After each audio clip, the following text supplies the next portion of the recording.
Welcome to The Explainer. Today, we're diving straight into one of the most fascinating and honestly kind of hidden complexities of our modern interconnected world. We're talking about digital public infrastructure. We rely on these massive invisible networks every single day, usually without a second thought. But right beneath the surface of the digital services we totally take for granted, there is a massive puzzle that governments and technologists are scrambling to solve.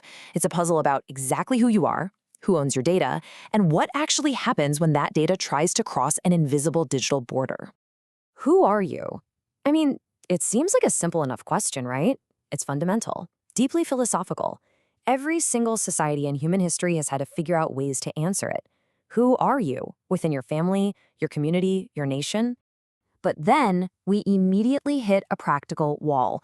How do I actually know you are who you claim to be? And more importantly, what rights or responsibilities come with that verified identity? Because if society is going to grant you access to a bank, a hospital, or a voting booth, it demands proof. And this brings us to a really fascinating paradox, drawn directly from recent research by the Digital Impact Alliance. The need for identity is universal, but the answers to those questions, they are entirely local. Across different cultures, identity is understood, established, and verified in wildly different ways. Depending on where you are in the world, your identity might be rooted in your family lineage, your place of birth, community recognition, or local laws passed down through generations. The institutions that establish who you are reflect deep local history and context. The answers have never been universal. So let's look at the local roots of identity and how nations build digital trust. Because when a country builds a digital identity system, that technology inherits all of those local, historical assumptions about what identity actually is. When those local systems succeed, you get absolute powerhouses like India's India Stack, Brazil's open banking, Kenya's e-Citizen, or Rwanda's Irembo. And why do they work so well? Because they perfectly reflect domestic legal and cultural realities. They're deeply embedded within their own borders, and they serve their domestic needs flawlessly. They know exactly what proof is required to verify a citizen within their own specific jurisdiction. But here is the real catalyst for our exploration today: when identity must travel. This is driven by a massive economic imperative. What happens when your locally defined digital identity needs to cross a border? To understand why this is absolutely crucial, we don't have to look at abstract technical theories. We just have to look at economic reality. Across Africa, digital integration is becoming a massive economic imperative. The African Continental Free Trade Area, or AfCFTA, envisions a future where people, businesses, payments, supply chains, and services just move seamlessly across borders. But to realize that vision of a booming, integrated digital economy, identity has to become portable. It literally has to be recognized, verified, and trusted outside the specific jurisdiction where it was created. Which brings us to the 3 cross-border roadblocks, and exactly why these digital borders are so incredibly hard to cross. Based on research by Lena Chacha at Digital Impact Alliance, it really boils down to 3 main friction points. First, data sufficiency, which is fundamentally about trust. Second, data adequacy, focusing on interoperability. And finally, the sovereignty problem, which is all about governance. Let's unpack these one by one. Roadblock number 1, data sufficiency.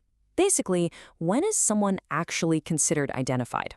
The immediate hurdle is that jurisdictions rarely agree on what constitutes acceptable proof. Think about it like this. Your driver's license might be perfectly sufficient to open a bank account in your home country, but if you take that exact same license to a neighboring country, it might be deemed completely insufficient. The foreign jurisdiction simply doesn't trust it. To them, it's just a laminated piece of plastic. Now consider this real-world paradox, because this is wild. In Kenya, Rwanda, and Uganda, national identity cards are mutually recognized for physical travel. You can literally walk right across the border. But try to use that exact same ID to open a bank account in your new destination? No way. You're suddenly digitally invisible. The bank is going to demand a passport or a residency permit. So you can physically travel, but your digital identity cannot. It just goes to show the differing domestic regulatory requirements and the varying levels of trust in foreign identity infrastructure. And that perfectly sets up roadblock number 2, data adequacy. Even if countries do trust each other, their databases don't. Let's say country A stores a name in one single field, while country B separates given and family names. You'd think that's just a minor IT headache, right? Actually, scratch that. A missing middle name can literally crash international interoperability. Or consider a country that doesn't record proof of address in its national registry trying to transact with a country that legally requires it. Or one country collecting biometrics while another intentionally bans them. Interoperability isn't just about recognizing a card. It's about whether the underlying data structure can legally and operationally satisfy another nation's rules. Which brings us to the final and most profound roadblock, the sovereignty problem. Who governs identity once it leaves? This is not a technology problem, and it's not a data modeling problem. This is a problem of sheer authority. When your digital identity crosses a border, whose laws apply? If your data gets misused in the receiving country, who is held responsible? Who determines whether the information can be shared in the first place? This is incredibly difficult for African nations right now. Many are working so hard to strengthen their own domestic data privacy laws, while simultaneously being asked to participate in these ambitious regional integrations. Balancing political sovereignty and strict domestic data protection with the need to share data regionally, that is a monumental governance challenge that is still unresolved. But hey, all is not lost. Let's look at some lessons from global finance as a blueprint for cross-border trust, because honestly, these challenges are not entirely new. For decades now, the global financial sector has been quietly solving this exact puzzle.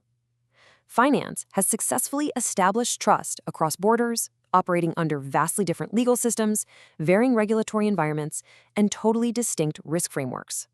It essentially serves as a massive, real-world laboratory for how we might solve the sovereignty and trust issues for digital public infrastructure. Just think about the sheer scale of the systems we already use every single day. International card networks, correspondent banking, remittances, bulk settlement, mobile money. Every single time you swipe a credit card abroad or send a remittance back home, these financial mechanisms are instantly verifying identity, managing risk, allocating liability, and enabling cooperation between institutions that are governed by entirely different national laws.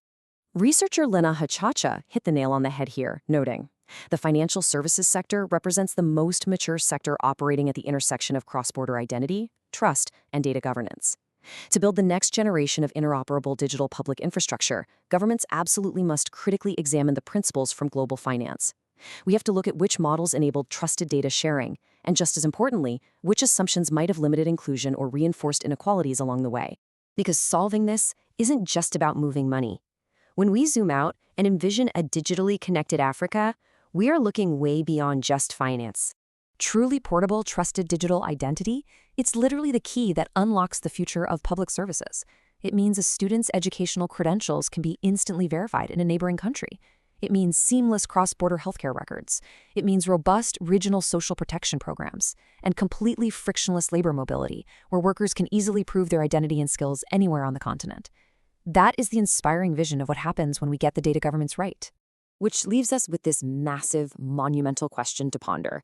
How can we enable trusted cross-border identity while respecting the legal traditions, the cultural diversity, and the political sovereignty that shaped that identity in the first place? It's clearly not just about standardizing technology, it's about translating trust across borders. It's a huge challenge, but for sure it is the essential puzzle we've got to solve to build a truly integrated digital future. Thank you so much for joining me on this explainer, and definitely keep your eyes on how this digital infrastructure continues to evolve.